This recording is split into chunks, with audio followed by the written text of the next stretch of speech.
राम प्रतिष्ठा presented by Mangaldeep धूप और अगरबत्ती। प्रार्थना की महक प्रार्थना के बाद भी। राम जैसा होना कठिन है। इक्ष्वाकु वंश प्रभवो रामो नामा जनश्रुत धैर्यवान धृतिमान। उन्होंने कहा कोई बात नहीं कि मैं अपने पिता का अंतिम संस्कार नहीं कर पाया था, मुझे इस बात की आज्ञा दीजिए कि मैं आपका बेटा बन के आपका अंतिम संस्कार करूं। ये सीखो राम से, उनकी शालीनता जिसके कारण वो मर्यादा पुरुषोत्तम है, धीरोदात्त है, उनका पौरुष। जो मैं राम लल्लन टॉप वालों सुनो तो कुल सहित खानदान सहित कहीं दशानन आए। रावण खुद आके ऊपर आके बताएगा कि क्या कर दिया था उसने।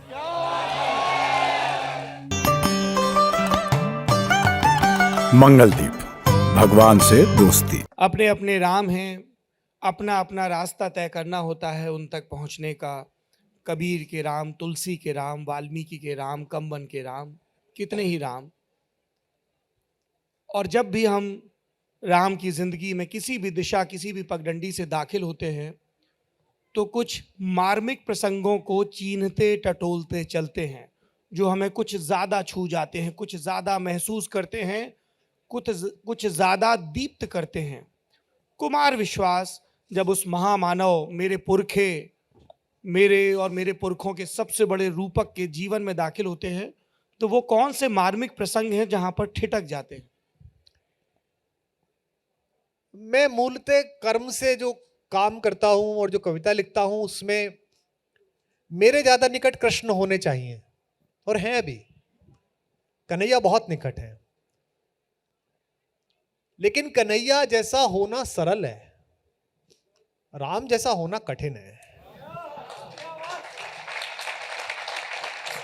जैसे मैं एक, लोग कहते हैं ना कि मैं ऐसा हूं, मैं वैसा हूं, है ना। तो ये जो मैं है, जब जटायु उनको मिले तो जटायु मूलतः क्या है? हमने क्या पढ़ा रूपक में कि जटायु के पंख टूट गए। जटायु मूलतः एक फाइटर प्लेन के पायलट हैं, और वो एक ऐसी टेक्नोलॉजी है जिसमें दूसरे जहाज में क्या हो रहा है उसका वॉइस सैंपल भी कलेक्ट कर सकते हैं। उन्होंने अपने स्क्रीन में यह देखा कि दूसरे जहाज पर एक किडनैपिंग हो रही है। उन्होंने उस वॉइस सैंपल को डेटाबेस में डाला और पता चला कि यह वॉइस सैंपल मिथिला की राजकुमारी और मेरे परम प्रिय मित्र दशरथ, जिनके साथ में देवासुर संग्राम में लड़ा था, उनकी बहू की आवाज है। उन्होंने वो किडनैपिंग रोकने की कोशिश की जो कि एक अकेले सिपाही को करनी चाहिए। उन्होंने वेट नहीं की कि पीछे से आए कोई। सिपाही मोर्चे पे होता है तो अकेला लड़ता है। उन्होंने कोशिश की।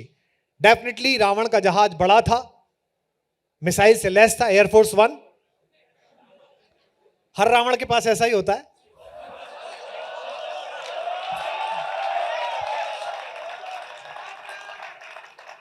और अन्याय से लड़ने वाला हर जटायु अकेला ही होता है।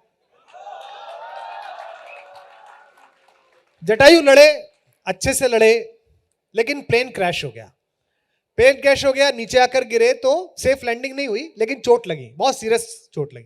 किसी ने राम को बताया कि वहां एक प्लेन क्रैश हो गया है। एक सच्चे ह्यूमैनिटेरियन होने के नाते राम वहां मदद के लिए पहुंचे। राम ने उनसे कहा कि मैं दशरथ का पुत्र राम आपको प्रणाम करता हूं, आप कौन है? तो वो रोने लगे। उन्होंने कहा तू मेरे दोस्त का बेटा है, तेरा बाप और हम एक साथ लड़े थे बेटा। तो राम ने उनको क्या कहा? चाचा कहा। देखो मुझे रोमांच हुआ है अगर आपका कैमरा पकड़ता हो तो उन्होंने पूछा कि चाचा मैं आपका इलाज करा दूं, मैं आपको ट्रॉमा सेंटर ले चलूं? उन्होंने कहा बेटा ब्लीडिंग बहुत ज्यादा है, पुराने आदमी थे, मैं बचूंगा नहीं। तो उन्होंने कहा कोई बात नहीं कि मैं अपने पिता का अंतिम संस्कार नहीं कर पाया था, मुझे इस बात की आज्ञा दीजिए कि मैं आपका बेटा बन के आपका अंतिम संस्कार करूं। और आपको पता है दक्षिण में कावेरी के तट पे उन्होंने अंतिम संस्कार। यहां सुनने वाली बात है, ये सीखो राम से।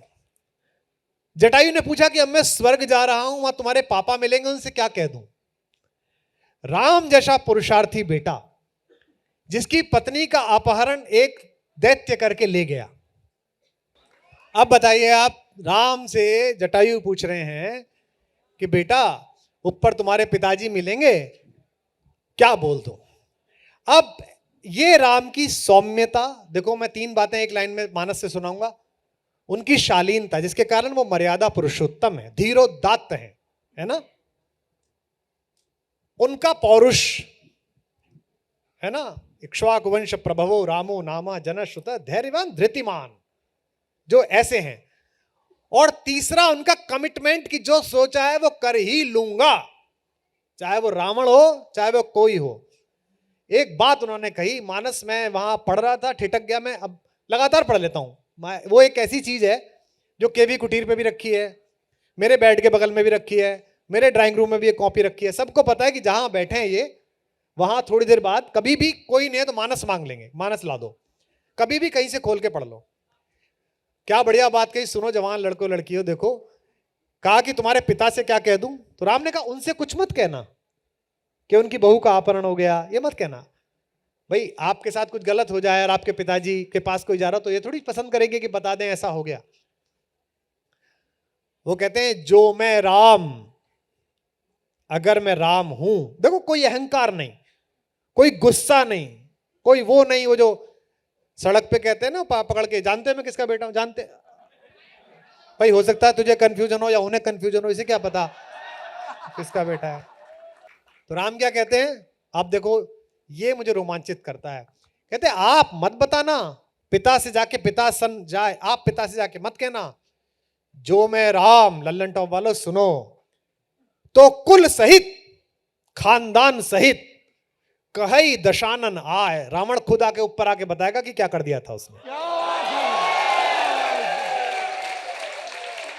इसे क्या बड़े आराम से, जो मैं राम तो कुल सहित, अकेला भी नहीं आएगा।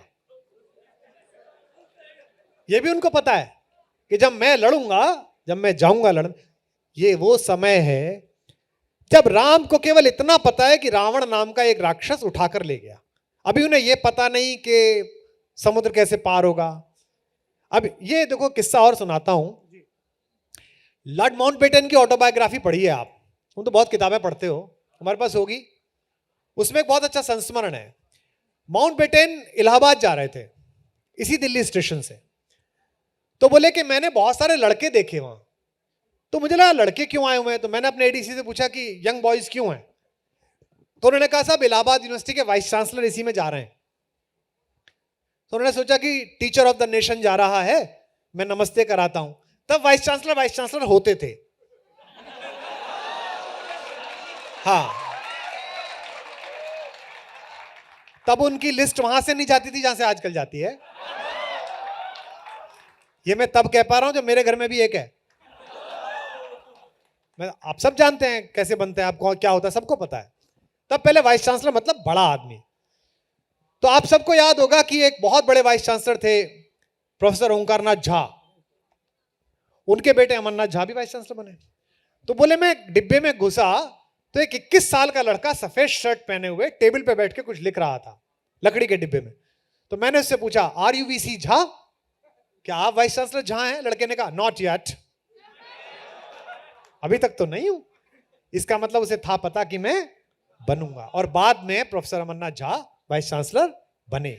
तो राम को जीने में क्या, जो मैं राम, अगर मैं राम हूं तो कुल सहित खानदान सहित। इसलिए जितने लोग सुन रहे हैं और करोड़ों लोग जो इसे देखेंगे, उनसे अनुरोध है कि धार्मिकता में नहीं, अपने जीवन में क्वालिटी का चेंज लाने के लिए आप इस कहानी को पढ़िए। अपने अपने राम के सत्र में आइए, अगर कहीं मिल सकता हो आपको मौका, मैं तो कर ही रहा हूं लगातार, खुद भी पढ़िए। मुझे तो इस दवा ने फायदा किया है। होता है ना कि भाई हमने ये इसमें त्रिफला घोल के पिया था, उसके बाद मेरा जुकाम ठीक हो गया, तो आदमी कोशिश करता है सबको बताए। राम रसायन, हाँ, राम रसायन ने फायदा किया। आदमी क्या है, पड़ोस में कोई आदमी छींक रहा होता है, उसे कहता भाई साहब आपकी तबीयत खराब है, आप ना त्रिफला को ऐसे करके खाना, आप ठीक हो जाओगे। तो मैं जब ऐसे अंधेरे में था, जब मुझे लग रहा था ठिठक गई लाइफ, तब मुझे तो राम रसायन ने फायदा पहुंचाया है। तो मैं आप सबसे भी कह रहा हूं, आप भी खाइएगा, फायदा होगा आप सबको भी।